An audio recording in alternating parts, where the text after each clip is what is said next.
Hello everyone, my name is Pinky Agarwal. अब तो आपका एग्जाम खत्म होने वाला है। अब मेरे कुछ टिप्स एंड ट्रिक्स हैं जो एमसीक्यू पेपर के लिए हैं। अभी तक सब्जेक्टिव वीडियोस तो आपने देखी ही होगी जो मैंने बनाए हैं।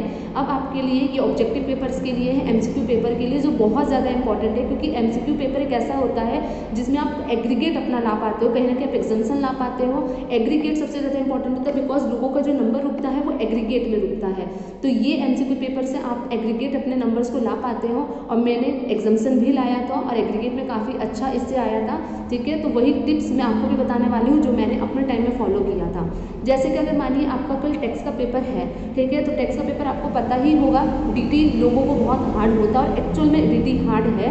ठीक है, और आईडीटी अगर मैं बात करूँ, जीएसटी एंड कस्टम की बात करूँ तो वो काफ़ी आपके लिए सही रहता है। ठीक है, तो मेरा यही आपके लिए है कि जितना ज़्यादा अच्छे से हो सके आप जीएसटी का रिवीजन करो, क्योंकि डीटी और आईडीटी पूरा एक दिन में कवर करना पॉसिबल नहीं होता है, यहाँ तक कि रिवीजन भी पॉसिबल नहीं होता है।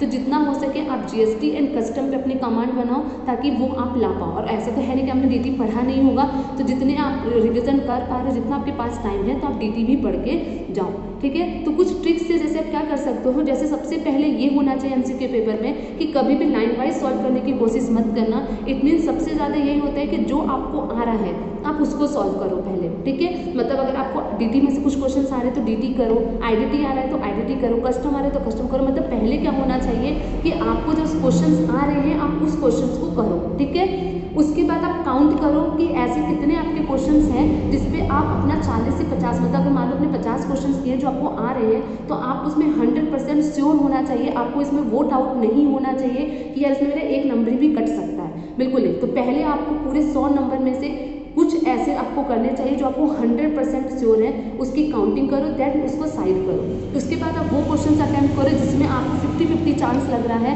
ठीक है, आपको लग रहा है कि ये आ रहा है, नहीं आ रहा है, नंबर कट भी सकते हैं, नहीं भी, फिर उसको करो। देन अगर 10 से 20 है जो भी है आप उसको काउंट करके रखो। देन उसके बाद लास्ट में आप वो लो जो आपको लगता है आपको बिल्कुल भी नहीं आ रहा है, बट आप ट्राई कर सकते हो। अगर प्रैक्टिकल क्वेश्चन आप सॉल्व करके उसको ट्राई कर सकते हो तो आप उसको एक जगह पे करो। ठीक है, तो कहने का मतलब है कभी भी एमसीक्यू पेपर 90 to 100 अटेम्प्ट करने की कोशिश नहीं करनी चाहिए। वो तभी करना चाहिए जब आप एकदम श्योर हैं।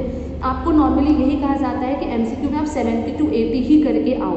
ठीक है, जैसे अगर आपको 50 एकदम कंफर्म आ रहे हैं तो 20, अगर आपको 50-50 का चांस है तो 10 आप अपना जो है एक वो मान सकते हो, एक आइडिया मान सकते हो कि हाँ 10 मेरा हो सकता है, रिस्क आप ले सकते हो। ठीक है, तो आप इस तरीके से करो। तो हमेशा जो एमसीक्यू पेपर को अटेम्प्ट करना चाहिए वो 70 to 80 करना चाहिए।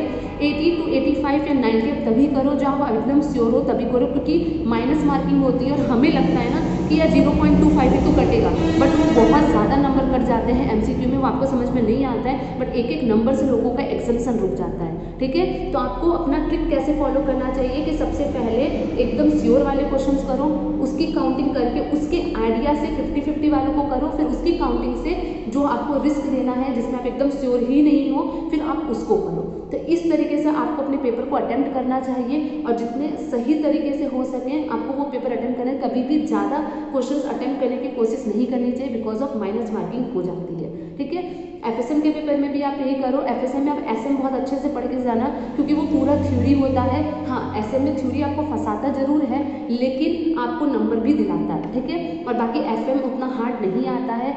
कई बार थ्योरी ज़्यादा बनता है एफएम में और कई बार प्रैक्टिकल ज़्यादा बनता है, जो कि मुझे नहीं लगता कि बहुत ज़्यादा हार्ड है। बट हाँ, जो भी आपके एफएम के फॉर्मूलाज हैं अगर आपने एक जगह लिखे हैं या जो भी है तो उस सारे फॉर्मूलाज को एग्जाम से पहले या एग्जाम से 2-3 घंटे पहले मॉर्निंग के टाइम पे आप उसको अच्छी तरीके से फॉर्मूलाज देख लेना।